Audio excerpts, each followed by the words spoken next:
and welcome back to the podcast. Today we have two amazing human beings, Julia and Taylor.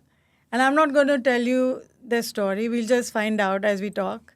Yeah, so welcome, Julia. Welcome, Taylor. Thanks so much for having us. We're excited to be here today.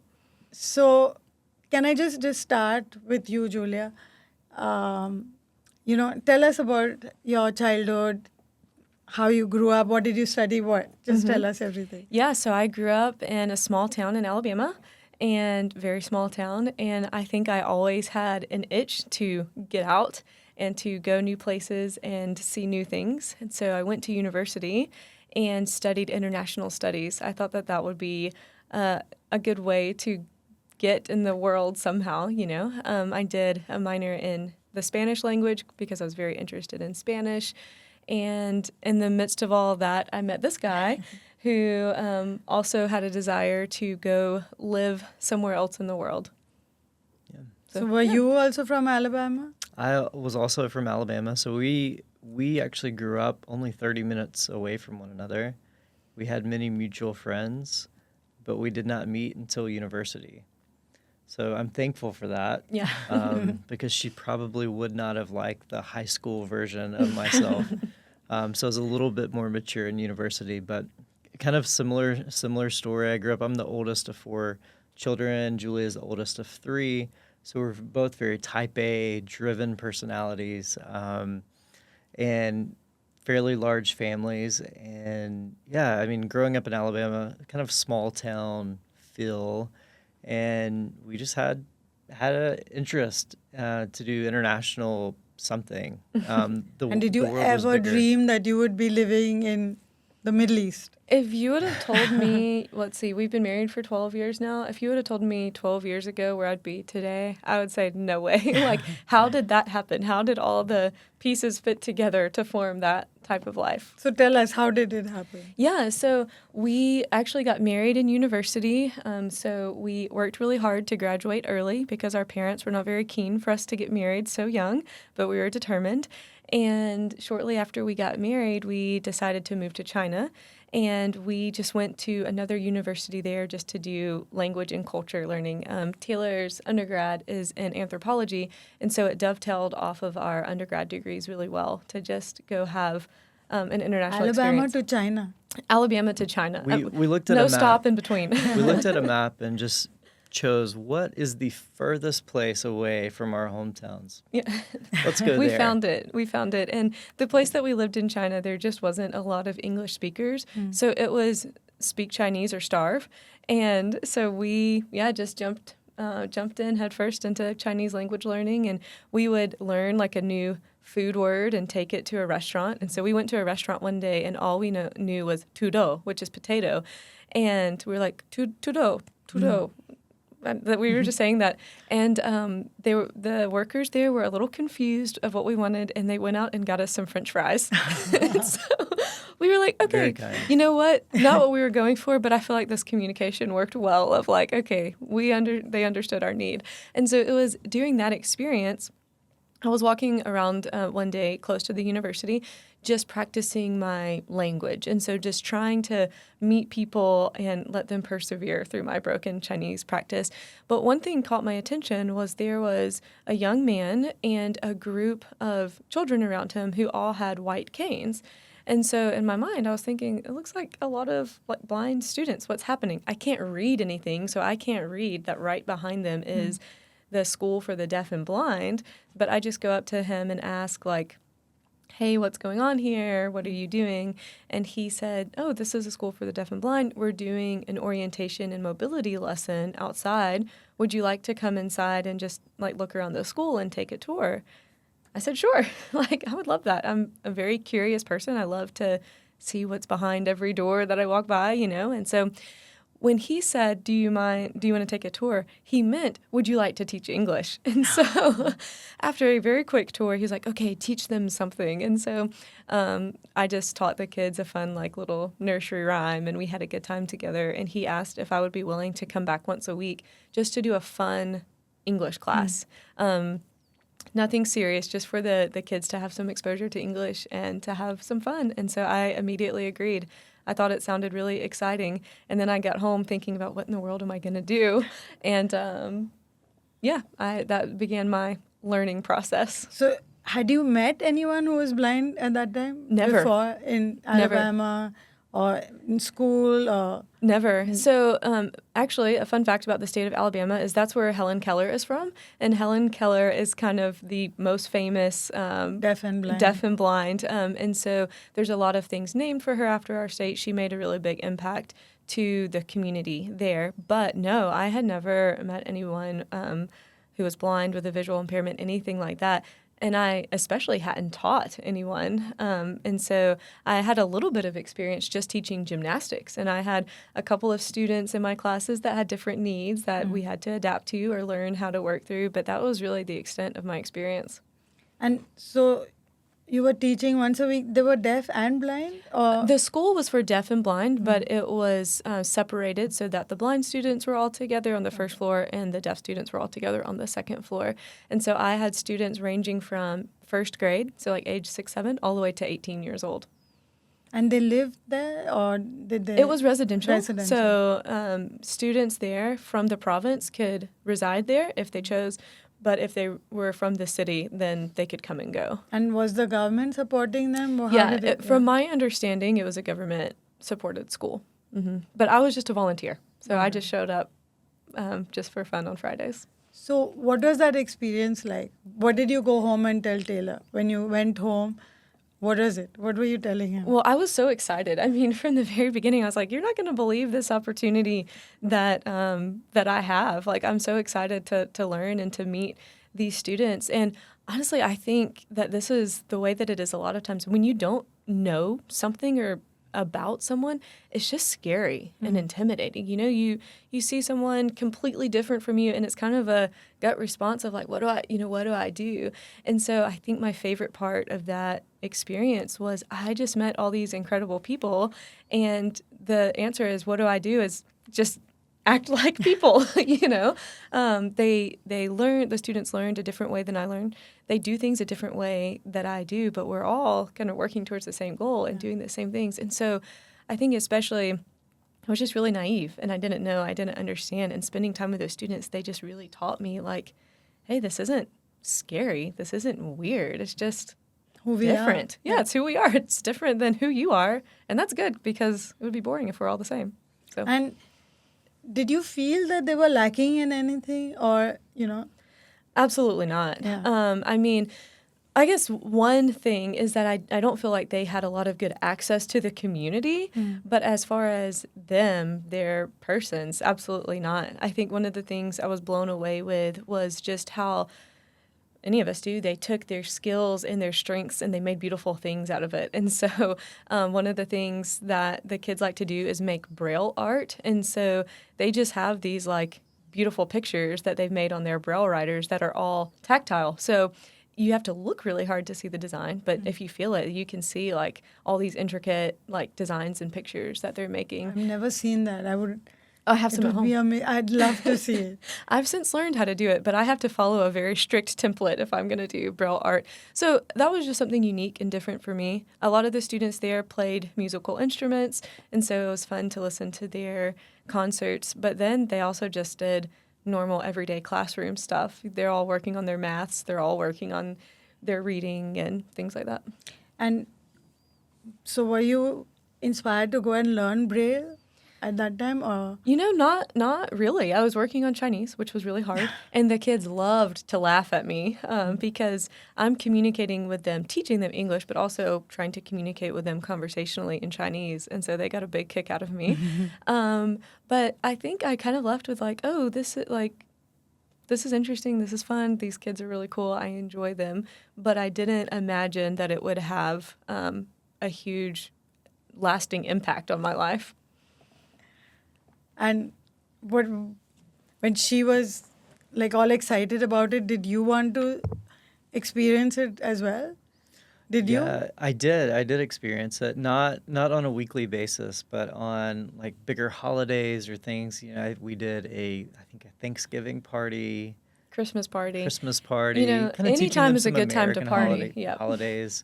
And so I would join during those times. And For me, my background, in high school, I actually worked with a Miracle League team. So it was a baseball league for people of determination. And so that was really my only experience with people with differing abilities. And it was really impactful in my life. But it wasn't something I was going out and looking for to pursue working with.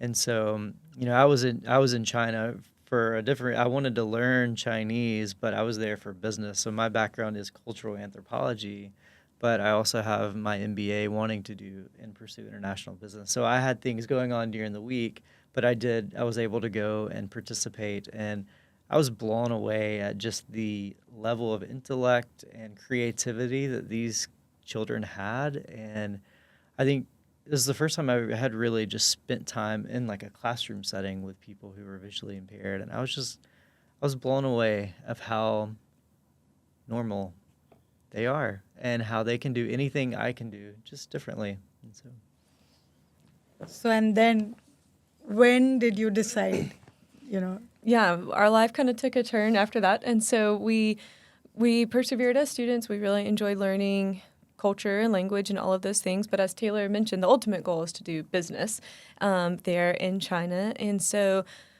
we were married for a couple of years. We kept working on our language, got a business up and going, but we really wanted to grow our family. And so when we got married in university, we said we want to wait about 5 years before we grow our family. But when we do grow our family, we would really like to do so through adoption. We had agreed before we got married that we really wanted to adopt. Adoption is something that's always been very important to me. I have a couple of cousins who were adopted when they were younger, and just our community where we were from in Alabama, adoption was spoken about a lot. A lot of families had adopted, and I did an internship in university for an adoption agency. And so adoption was something that just seemed like a normal, natural thing to do and the right thing for us. And so we got to about the 4-year mark of marriage, and we said, okay, let's start looking into this. And for us, we were still young, we're expatriates, and so that kind of narrows our options of what international adoption programs are open to us. And so that was good for us because, we would say yes to anything and everything. And so we used the adoption agency in Alabama, Lifeline Children's Services, that I had interned for. We were looking at the programs that we qualified for, and one of the new programs that they had was India. They hadn't had any families bring children home yet, so they said, this is a pilot program. It's highly unpredictable. It could take 3 or more years to actually bring a child home from here. But after talking and praying about it, we decided this is the way for us to go. And so to adopt as expats from India, you must choose from what they call a special needs consideration list. And so there's anything and everything that you can imagine, from a correctable heart defect to born with an extra digit, all the way to deaf, blind, Down syndrome, anything is on this list. And as we were looking at this list, thinking through of like what we, were open to, what we could accommodate where we were at in China, blindness and visual impairment in a couple of different ways is brought up on the list. And we were just like, oh, this makes a lot of sense. Like, we have experience working with blind kids. It's not scary to us. It's actually kind of exciting to us. And so we just put that we were open to adopting a child who had any range of visual impairment. So for foreigners to adopt from India, I'm from India, so it's you have to have, you can only adopt children with special needs? Right, yep. Which the reality is, for many children who are residing in orphanages, a lot of them do have special needs. And I would argue that even just growing up in an orphanage, you have some type of trauma that you're dealing with because of that, which I would also consider to be a special need. It's a need you're going to have, throughout your life to work to overcome. So was it easy then when you did you go to India? How was it? How did the whole thing happen? Yeah, well, so the funny thing is they told us that it would take 3 or more years. It took 13 months, almost to the day. So we were thrilled.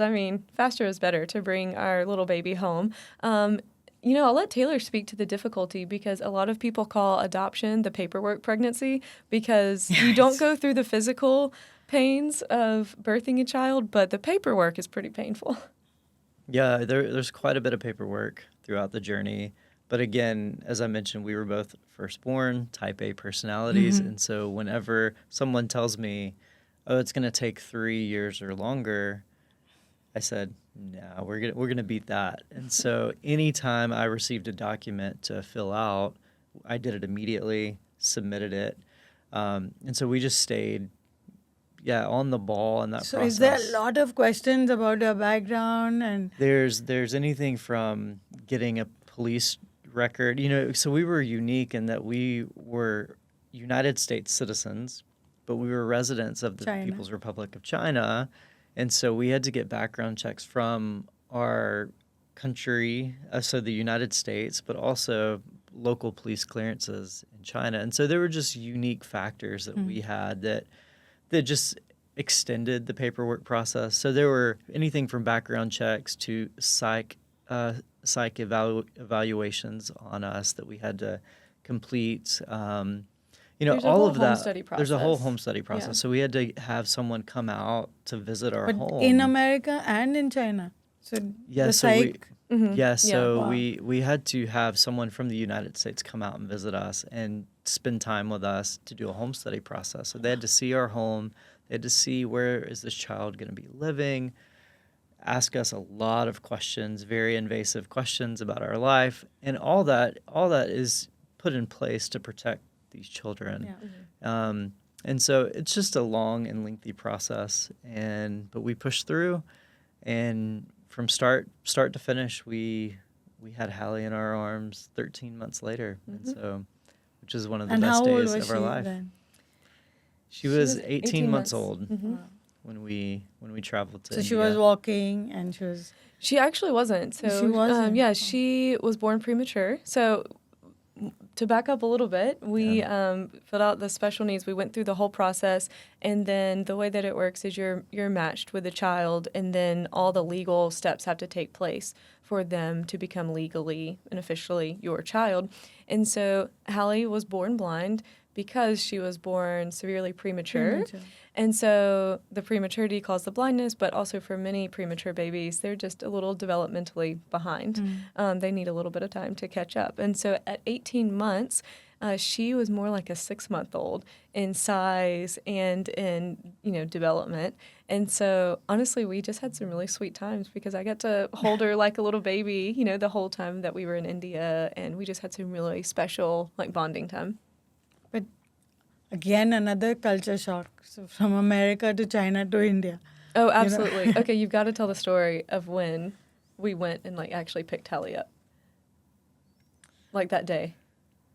Oh yes, Because it was a huge culture shock. and we had experienced culture. We were starting to understand. Hey, there are a lot of cultural differences from American culture to Chinese culture. It's almost a complete 180, very different. And so we kind of went to India feeling pretty confident that we know and we expect differences. One of those being they told us when we arrived, we had a long drive from Mumbai airport to get to where we were going, and they told us, yeah, you're gonna meet her on this day. So we were so excited, we could not wait, and they just kept delaying and delaying, and then no one talked to us. And so the guide that was helping us and translating with us, he just said, yeah, it'll have to be tomorrow. And so we were crushed in that. And so there were many different things that happened. And so the next day came, and throughout the process, kind of backtracking a little bit, we were expecting to get her earlier than we did. And then we didn't hear any communication from the orphanage for months. And I kept... For months? Yeah, so yeah, I it was kept... at least 2 months, if not. And you were if not in 3. India? We or were were in in China China. at the Oh, time. in Yeah, this was China. And before so we this was actually before arrived. we arrived in India. So backtracking a little bit.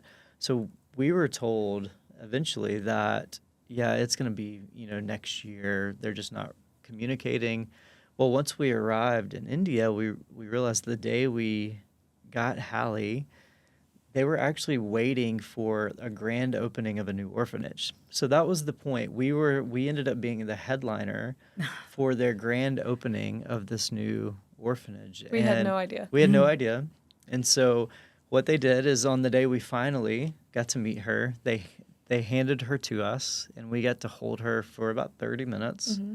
Then they took her away from us, and then we had to go sit through a ceremony with thousands of people In a language we did not in understand. a language we did not understand. And then they called us up to the stage, and they brought her out, and they handed. Have you seen The Lion King? I'm sure many listeners have seen that. So they handed her to us, kind of like Simba in The Lion King. And so we're holding her. We're new parents. We have no idea what we're doing, and we're in front of all these people. Everyone's cheering and happy, and we don't know what's going on. And then finally we sit down and have to hold this baby in the heat Through the rest of the for ceremony. the rest of the ceremony.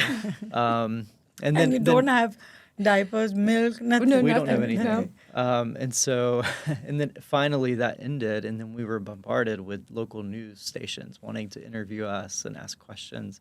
So it was quite overwhelming for us. And so we ended up getting out of there a little early and went to just kind of a local quieter restaurant. And yeah, That's how our life together began. That's how it started. And what was that feeling when you held her first? Oh my goodness, it's indescribable. I mean, I feel like I tell people that the moment that she was put in my arms, I just felt like she was a part of me. Like, even Taylor was like, "Can I hold her?" I said no. But it was just such a surreal moment to have this life that we had been waiting for and hoping for and working so hard, towards, just to actually have her in our arms. And how did yeah. she react to you? So it's really interesting now that, like, after we knew her for longer, because when she came to me the first time, just kind of had her hands in her eyes like a little koala, just kind of attached. I didn't know until getting to know her more that her hands in her eyes were actually kind of a coping mechanism, like a kind of a stressful, I'm not sure what's going on, so I have my hands in my eyes. So she was calm. She wasn't like crying or anything like that. But it took until later to realize, like, oh, she was probably overwhelmed, as you would expect. And we were overwhelmed. We were overwhelmed. Yeah, we as adoptive parents have gone through a lot of training on trauma-informed care and things like that. So we kind of knew what to expect in that realm. And how was your family, your parents and your siblings? What did they say? Why? Did anyone say, like, why are you doing I this? feel like our parents, or all of our family, has always been They were- super on board. Yeah, I don't think that they really had any doubts or questions. Also, I think they know us and they know that we're going to do what we're going to do. Yeah. But it was shortly after that. So we were living in China, but we went to India, and straight from India to the States, and introduced her to our families. And they honestly had the exact same reaction of everyone just immediately fell in love with her. And, different families are formed. Did she react when you went to America? Because, the senses, the smells, it's all so different for her. Yeah, well, and I think we were also learning how to interact and introduce her to the environment around her. So honestly, she's always been a very happy, calm person in general. So the travel and everything, she did fantastic. It was a 16-hour flight, I believe, and I think she cried for 1 hour of the whole flight. I was just like, oh my goodness, this is amazing. But yeah, she did really well. Part of adoption is we do what's called cocooning, and so we really want to establish that bond of, like, we're your mom and your dad. We are your forever family. We are here for you always. And so that entails that we don't let anyone else hold her, including our parents. Oh. And so we really worked hard to establish, like, our bond before we let other people in. So it's not like when we got home, grandparents and uncles and aunts and everyone was holding her. They kind of had to observe from a distance, which was very hard for them. But they all have an excellent, fun, warm, loving relationship now. How long? About 3 months. Okay. Yeah, we did that for about 3 months. But going back to your question, I think kind of the question as to why, I don't think we really received that from our parents a lot, but we have been asked that question quite often from our friends in China to friends in America to even friends here in Dubai ask us, why did you make the decisions that you did? And people pursue adoption for different reasons. a lot of the times it's because They a couple can't. is struggling having biological children, and you know, by God's grace, that wasn't our story. Adoption for us was a choice that's how we chose to grow our family that way. And so we do get asked the question, like, why did you even choose that? And especially, why did you choose to adopt a child with a need? And I think to simply answer that question is because all children, like, we believe all children are created in God's image and are special and uniquely made, and then have a purpose to live a life in this world and to contribute to society. And so we believe all children have and deserve to have a mother and a father. And so, and I know there's differing views, around the world. There's different religious views that might inform, adoption, or it might inform how do we care for those in need, right? But for us, I mean, we're both Christians, and so, the Bible teaches that all kids, no matter what, are created in God's image and are special and have been fearfully and wonderfully made. And so for us, when we pursued adoption, that's how we wanted.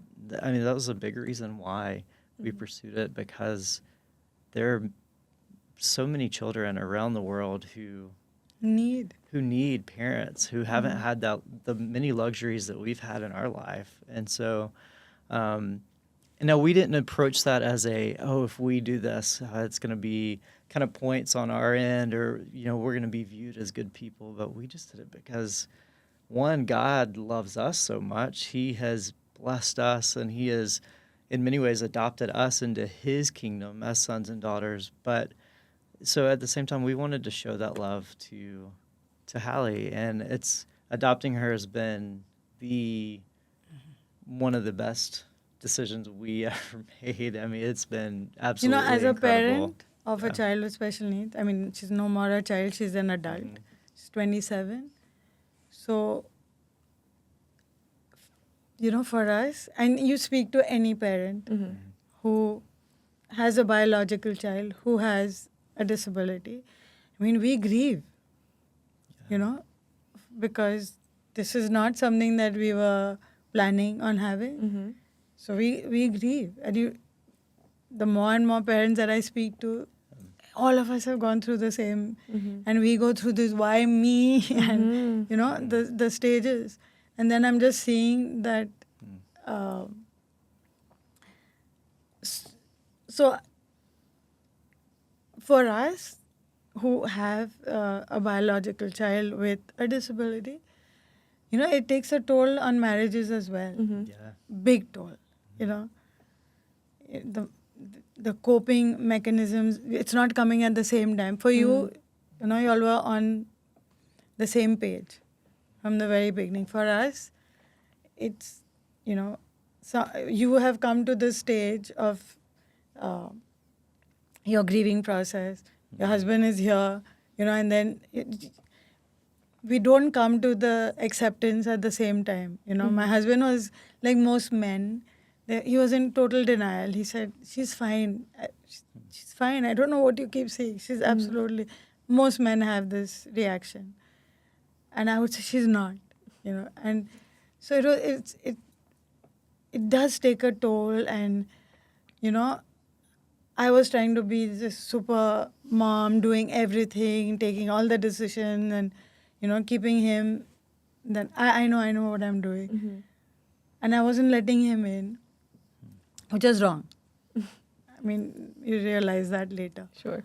But and you were just both, it's so nice to hear that, I mean, you loved her unconditionally from day one, Yeah. And that's such a powerful lesson to learn, There was no, like, I had become Zara's doctor and therapist and, nurse. And I was doing all these things which I don't have any knowledge of. I should have just been her mom, Yeah. Like, you were her mom from day one. You were her dad, Yeah. And I think just talking about grief, I mean, we have so many friends, including you, who have parented a child with a differing need. And I think one thing that all parents have in common is parenting's hard, whether your child has any certain needs, specific needs or not. But, for Hallie and for both of our girls, well, all of our girls that we have 3. And for me, there have been times where I have grieved like for her. And, the just even because my world is a sighted world. And so I often even hear, like, I'll find myself maybe once a month or every other month, I might be walking down the stairs at night or something and it's dark and it just hits me. This is How she sees it's you. scary for me, but this is everyday life for her. And so there have been times where certainly I've grieved that and grieved like things are going to be different. Things are going to be challenging for her, or hearing the way other children or the way other, adults might, be whispering about her or whatever it is. Think we certainly feel that and grieve that at different times. But yeah, so we can relate there, certainly. But So, how old was Haley when you decided to adopt again? So let's see. We decided to adopt again in the middle of a pandemic. Middle of the pandemic's a good time to do anything. But actually what happened is I was still in contact with the adoption agency, and essentially if there was any families who were interested in adopting a child who was blind, they would just give them my contact information. Hey, if you have any questions about what daily life is like, you can call Julia. So during the pandemic, I had so many phone calls, and I was just so blessed by it. I was so thankful that that these kids are getting families, and that I was able to just share our experience, definitely not coming from, an expert, just our experience. I was at the time getting my master's degree in special education and have since gotten that, and so I'm a teacher for the blind now.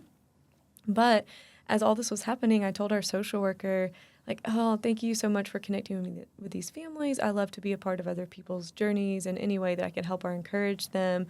I wish it could be us right now, but just because of some legal changes and different things, we weren't able to adopt again at that moment. And so a couple of weeks later, the adoption agency got back in touch with me and said, hey, we actually just received a file of a little girl in Colombia that's about a year younger than Hallie with a similar diagnosis. We don't know if they would let you adopt because you're expatriates, but because you already have one child who's blind and because of your credentials, they might say yes. And so we just said, I didn't even get the sentence out of my mouth to Taylor before he said absolutely. And yeah, it's meant to be because we brought Lucia home, ironically, exactly 13 months later. So both of our adoption processes took 13 months, which is kind of crazy. And when you see them, they look like twins. When you see them, they look like twins. I know everyone thinks that they're twins. Although we do dress them alike. We do dress them alike, so it's a little bit of our fault. But the second one, the younger one, is actually getting bigger than Hallie now. And so now everyone thinks that she's older. But yeah, Colombia gave us the permission to adopt her, so we went forward with that. And she's been home with us for 3 years. We just celebrated 3 years in July. But she was almost 4 years old when we adopted her. So when do you celebrate the birthday? The day you got her or the day she's So we celebrate born? her birthday because we know, both of their birthdays, but we also celebrate what we call Family Day on the anniversary of when they were adopted, because this is when essentially our family grew. This is when we became a family of 3 and then a family of 4, and now we're a family of 5. So we like to celebrate. We just like to celebrate. Okay, that's a theme. But yeah, Lucia was older. She was 4. So, adopting a 4-year-old is completely different than adopting an 18-month-old, and so there was certainly learning curves there. So yeah, we went to Colombia, and then basically we adopted her, got her citizenship, and we made another transition, and we moved to Dubai. And so we adopted her right before we moved here. So yeah, it's been been a whirlwind. How was the interaction between the two of them? Well, I think Hallie was very excited to have a sister. I think she was, you can only prepare kids so much for exactly what's going to happen.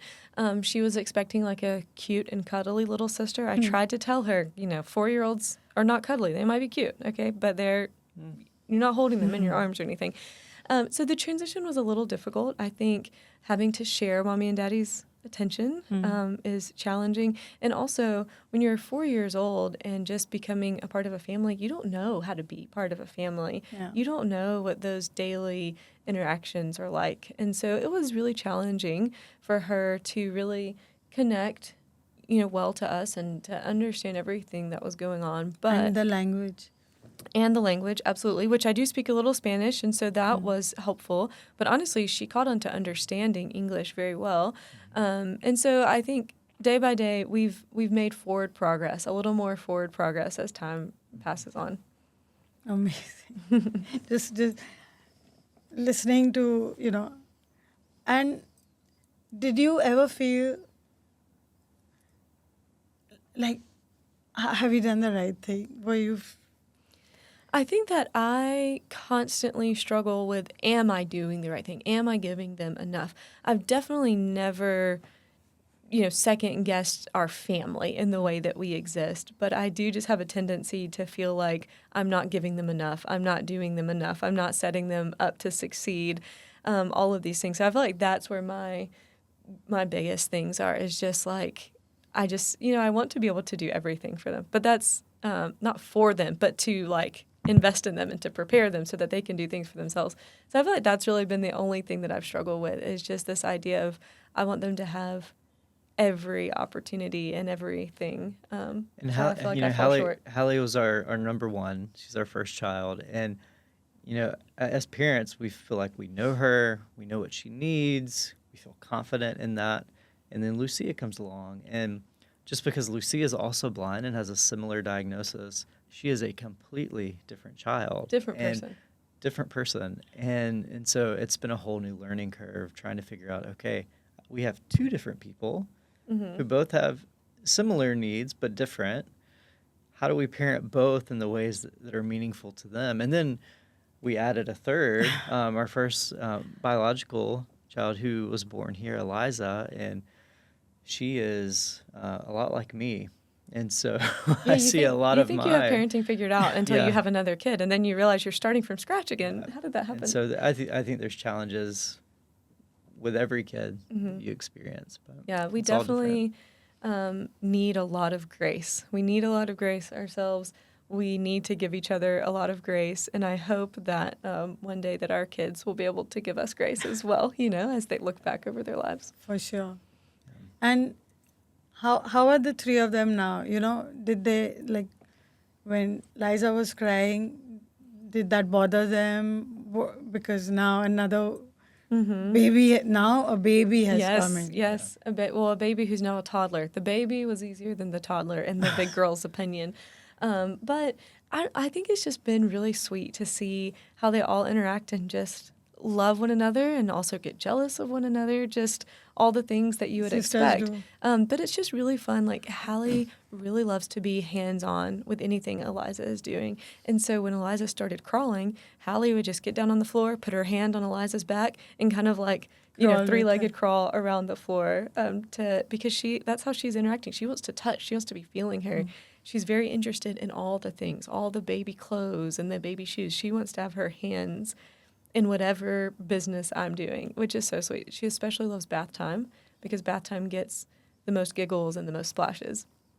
Lucia likes a little bit more rough play, so she's always wanting to hold Eliza, but her holding is more of like a wrestling match.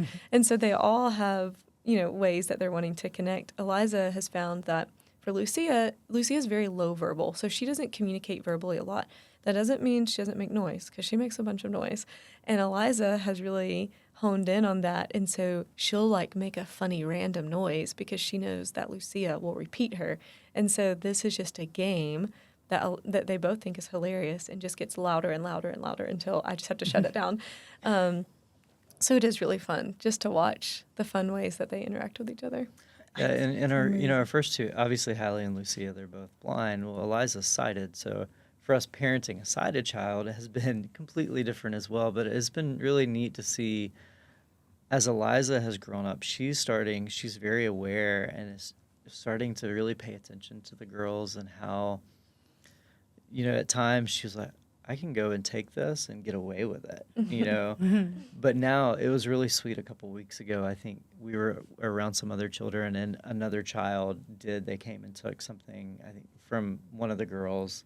And Eliza went over to that child and took that toy back and brought it back to her big sisters. And so it's been sweet to see her just kind of start to realize that these are my sisters and they're my sisters. They're and empathy they are is there. just, Yeah. I mean, Yeah. it doesn't have to be taught. It's just Yeah, absolutely. coming out. I mean, the sisters are encouraging her to. Yeah. Yeah. We always say in our house, like, kind of cliche, but teamwork makes the dream work. We do everything together. We look out for each other. And it's fun to see that actually happening with the three of them. So they really care for each other. And I don't think you'll very ever have to concerned for each other. explain to her that your sisters are blind, because she'll just. yeah, That's this what she is knows. who- And I, Yeah. I this do is feel who they like are. kids in general, they might, kind of be shocked or curious or concerned or ask questions that we think are unorthodox. But they adapt quickly and they figure out, like, okay, what does work? And so, Eliza several times is trying to hand her sister something and they just ignore her. And so she's realized how to actually take it so that it makes contact with them and they're able to play. But we've also seen that happen with other kids out and about too, that if we just leave them alone and let them figure it out rather than trying to intervene and orchestrate everything, kids are pretty adaptable no matter where they're at or what they're doing. So they do have friends? Playing Yeah, with them? so I homeschool, but there are actually several great co-op kind of homeschool organizations in the city. So we're involved in a homeschool co-op, so we do that on a regular basis. We are involved at a church, which also has other children, so they have friends there. And we're really excited to get started with Heroes of Hope, which is like a sports academy for people of determination. So we're hoping to meet some more friends there. And then in general, we just have friends in the neighborhood. We have 2 little neighborhood parks that are walking distance from our house, and we play with the kids when we're there, and sometimes, we meet them and So get they closer. are coming. They get invited to parties and everything. Oh, yeah. Yeah. Especially in our closer church community, we all kind of operate as a family, and everyone knows everyone and loves each other and includes everyone and everything. So I think that's really kind of our core community. So kind of from there, our church family and then the homeschool community would be kind of our biggest friend groups. And is it like really expensive to, parent them, because Braille? I don't know. I'm just asking. Absolutely. I have no idea. But is it? So, well, one thing is that there are so many organizations that provide free resources, which have been a huge blessing for us. So, especially in the States, being U.S. citizens, we're able to take advantage of all of those free programs. And so we get just loads of free books, which is great. I have a Braille writer at home, but I make a lot of errors when I'm Brailling things, and Hallie can pick out any error anywhere. Wow. And so hopefully I am improving. But the Braille writer itself is a pretty expensive piece of equipment.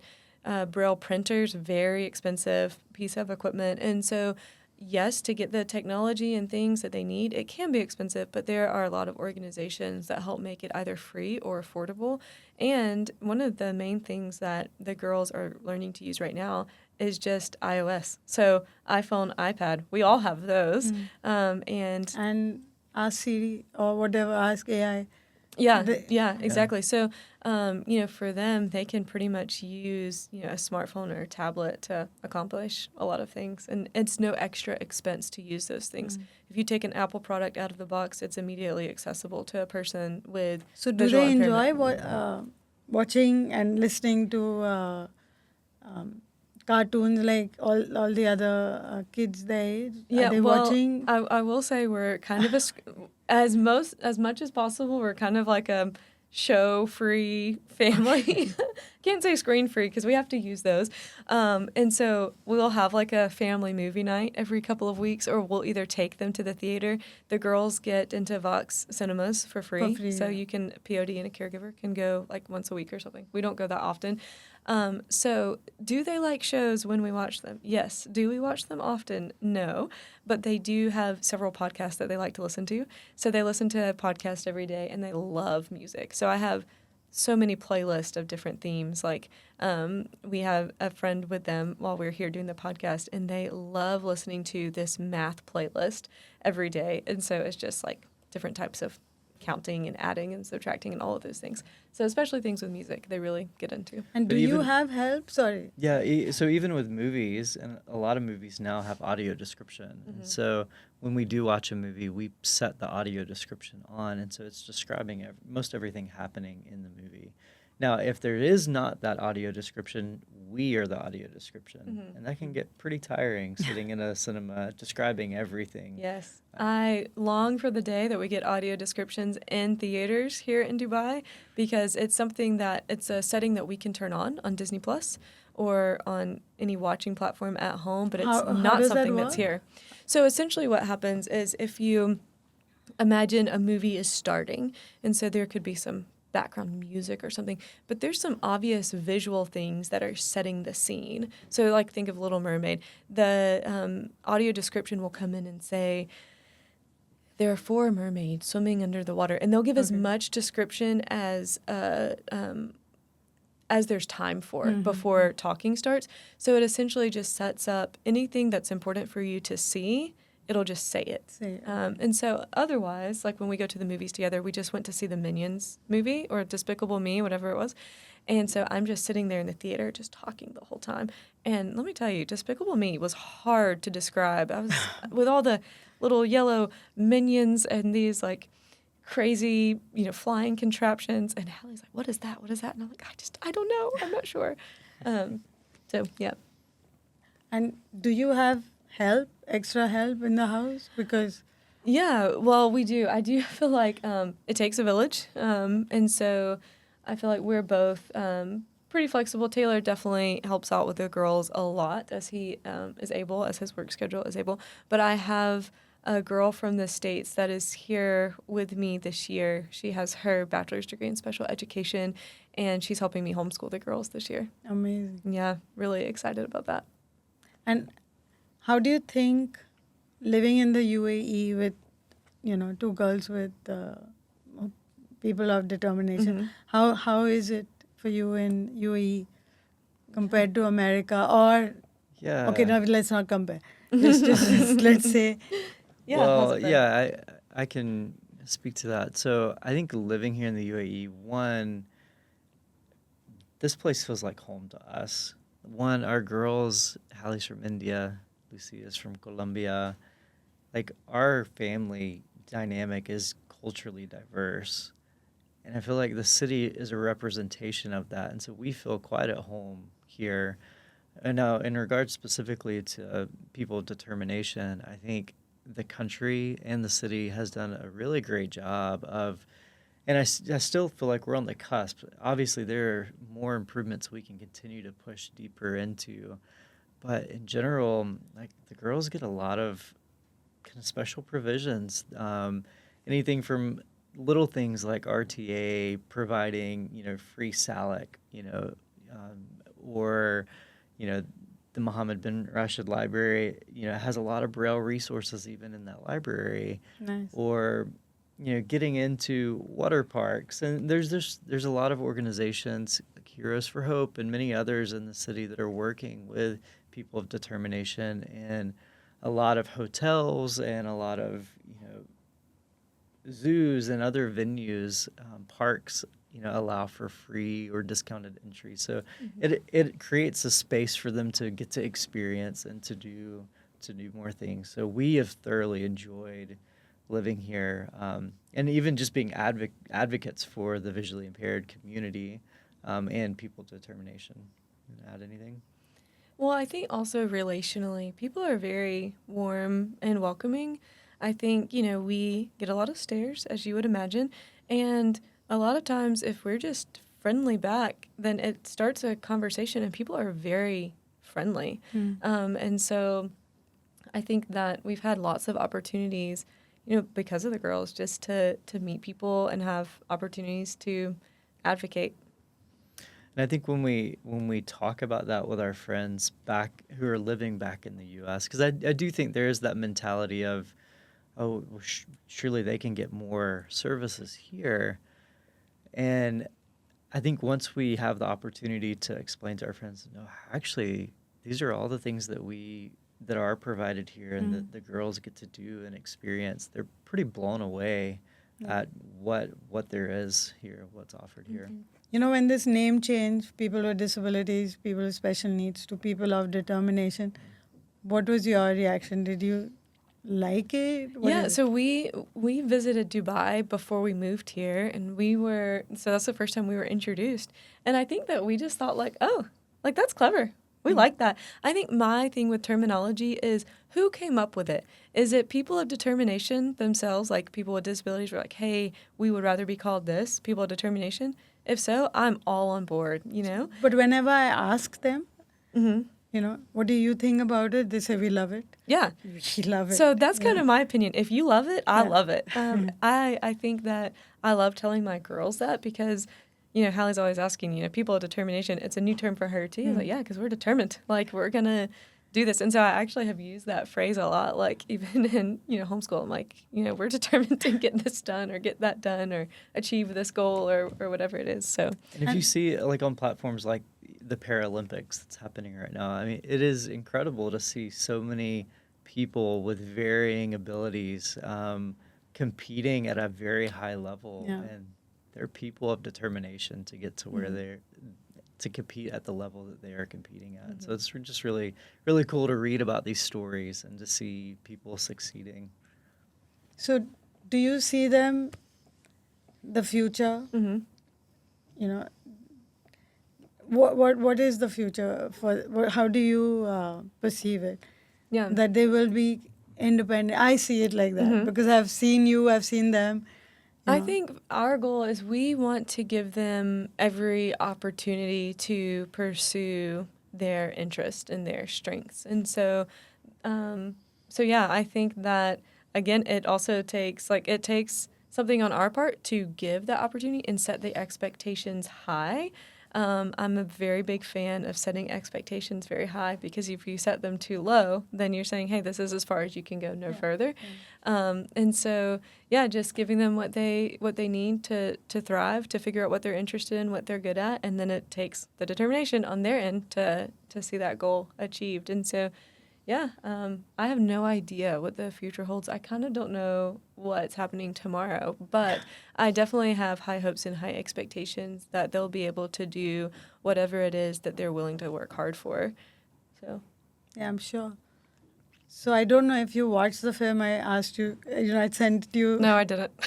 Watch it. Watch it. Okay, I will. It's amazing. It's a true story about this young man who was in a village in India. Mm-hmm. And the parents, the movie's name is Shrikant. Mm-hmm. And the parents said, the village around came and told the dad, what are you going to do with this blind child? Just bury him. And he actually took the child, he dug the grave. He was going to bury him.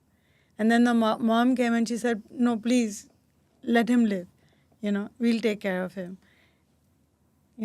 Few years down the line, he finds a mentor. He goes to a blind school where he meets this teacher. And then, she realizes that he's so brilliant. So he wants to study science. And in India, they said, sorry, blind people can't do science. You have to do either commerce or art. Mm. And the teacher says, okay, so you're just going to, let it be. So he says, what else can I do? She said, go to the Supreme Court, fight the case, and say that, you need the equal opportunity as well. And then he goes to Harvard or Yale, or one of the Ivy Leagues in America. He studies there. And his teacher says, he's loving it in America. He's getting all the brilliant opportunities. He's growing there. And then the teacher says, you need to come back. You need to show people in India what you've Yeah. achieved. And it's this amazing story. And I wish, you could meet him one day. There was no stopping him, Yeah, I love that. So the movie was like, I said, why didn't the cinema hall was just empty? Mm. I said, why didn't more people come to see this movie? Mm. It was so inspiring. So Yeah, and I love that, and it takes both, like the parents or other like people in the community kind of giving that support, then also the willingness to work hard. and he get things doesn't done. take a no for an answer. Yeah, He says, absolutely. what? I'm blind, but that's fine. Mm-hmm. Yeah. And one last question, because I keep getting, we discussed it a bit before. People say, how can you say the word blind? They're visually impaired. How can you say deaf? They're hearing impaired or hard of hearing. What, in your opinion, is the right? The right thing. Yeah. I think the right thing is to always ask. Like when in doubt, just ask. Like what word do you prefer that I use? I think that's always a safe option with anything in life. Like how do you refer to this? We personally use blind because both of our girls, one of them is completely blind, the other has light perception, and so I think I heard recently someone said it was like a mom explaining to her daughter. She said, "Oh, she struggles with sight." I was like, "She's not struggling, lady." She just can't see, okay? She's got a lot of other tools to help her, but she's not fighting to see. And so we're very comfortable with the word blind. We'll use the word visual impairment because that does, cover a larger spectrum of things. You have people who can actually see a lot, but they can't, they're considered legally blind. And so, you have all these different spectrums and different preferences. And so my go-to is ask. Yeah. Ask what people are comfortable with. And even preface it by saying, you know what, like, I don't want to be offensive. I don't really know. Can you just tell me? And I love it when people do that because I Exactly. would rather say like, hey, like this is what we say, one, so that I'm not having to like correct you. People like to call Hallie's cane a stick, and I'm like, no, sticks come off a tree. A cane is a tool. But that way, I'm not having to correct you. But also, so you're not feeling nervous. Like, let's just get on the same page here and then move on with our lives.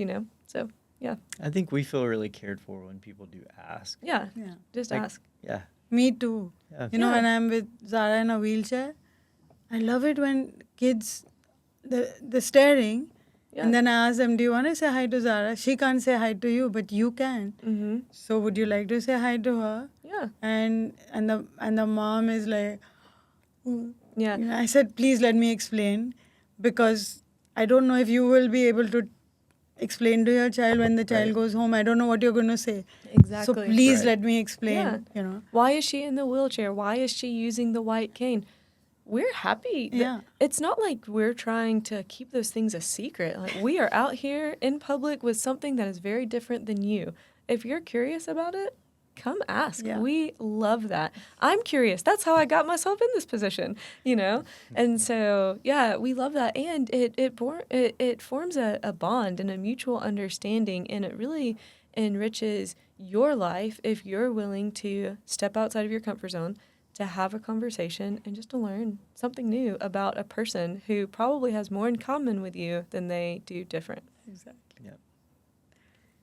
Thank you. On that note, Thank you. Thank you so Thanks for much for having being us. here.